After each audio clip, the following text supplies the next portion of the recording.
All right, friends, how many books do we have today? Let's count. We have one, two, three. And I have some fun friends who are going to come and borrow some of these books.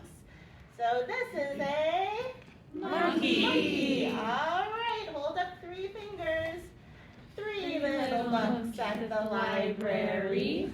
3 little books as great as can be. Along comes a monkey with a library card and takes one home to read.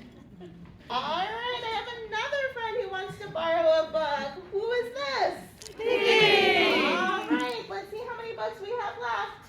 1, 2.